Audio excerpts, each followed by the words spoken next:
নমস্কার, ধর্ম সংস্কার চ্যানেলের পক্ষ থেকে আপনাদের সকলকে জানাই স্বাগত। দর্শক বন্ধুরা, বাংলা বছরের নবম মাস হলো পৌষ মাস। চন্দ্রদেব পুষ্যা নক্ষত্রে অবস্থান করেন বলে এই মাসের নাম পৌষ মাস। যদিও এই মাসকে সৌভাগ্য মাস বলা হয়, তথাপি এই মাসে গৃহপ্রবেশ, বিবাহ এবং গৃহারম্ভ নিষিদ্ধ। তবে আজকের এই ভিডিওতে আলোচনা করব পৌষ মাসে বিয়ে করলে কি হয়, পৌষ মাসে কেন বিবাহ নিষিদ্ধ। দর্শক বন্ধুরা, যেমন প্রতিটি মাস কোনো না কোনো দেবতাকে সমর্পিত, ঠিক তেমনি পৌষ মাস ভগবান সূর্যদেবকে সমর্পিত। এই মাসে ভগবান সূর্যদেবের আরাধনার মাহাত্ম্য শাস্ত্রে বর্ণিত আছে। এই মাসে ভগবান সূর্যদেবের আরাধনা করলে শুভফলে প্রাপ্ত হয় ভগবান সূর্যদেব, যিনি সকল শক্তির উৎস। এই পৌষ মাসে সকালবেলা পবিত্র নদীতে স্নান করলে শুভফলে প্রাপ্ত হয়। সেই সঙ্গে এই মাসে দেবী পৌষ লক্ষ্মীর পূজা অর্চনা করা হয়। সেই সঙ্গে এই মাসে ধান্য পূর্ণিমা ব্রতও পালন করা হয়। এই পৌষ মাসে তিলগুড়ের নাড়ু দান করলে শুভফলে প্রাপ্ত হয়। সেই সঙ্গে এই পৌষ মাসে শীতবস্ত্র দান করলেও শুভফলে প্রাপ্ত হয়। তথাপি এই পৌষ মাসে বিয়ে করা উচিত নয় বলে মনে করা হয়। সেই সঙ্গে পৌষ মাসে বিয়ে সম্পর্কিত কোনো শুভ কাজ করা হয় না। দর্শক বন্ধুরা, বিয়ে হলো একটি পবিত্র সম্পর্ক, মিলনের উৎসব এবং একটি সামাজিক বন্ধন, যেখানে দুটি মানুষ একে অপরের প্রতি দায়বদ্ধ থাকে। দর্শক বন্ধুরা, পৌষ মাসে বিবাহ, গৃহারম্ভ এবং গৃহপ্রবেশ নিষিদ্ধ। এই পৌষ মাসে জমি কেনাবেচা করা হয় না। সেই সঙ্গে গৃহ পরিবর্তন এই মাসে করা হয় না, বা এক কথায় বলতে গেলে শুভ কাজ এই মাসে করা হয় না।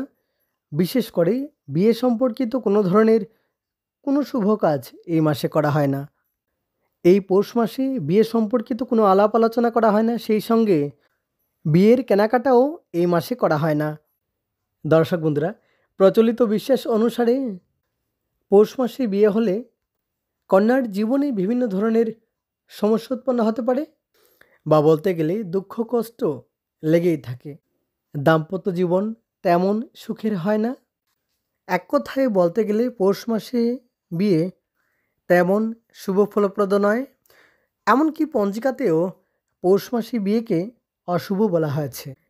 তৎসঙ্গে দর্শক বন্ধুরা, তার পেছনে আরেকটি কারণ আছে। দর্শক বন্ধুরা, আমাদের দেশ ভারতবর্ষ কৃষি প্রধান দেশ।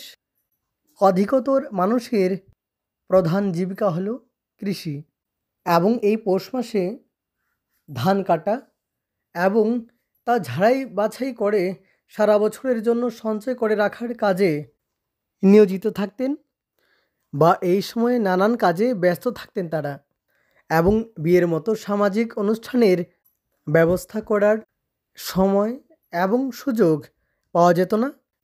তাই হয়তো পৌষ মাসে বিয়ে নিষিদ্ধ করা হয়েছে। সেই সঙ্গে দর্শক বন্ধুরা, শাস্ত্রানুসারে পৌষ মাসের সাথে চৈত্র মাসকেও বিয়ের জন্য অশুভ বলা হয়েছে। চৈত্র মাসেও বিবাহ নিষিদ্ধ।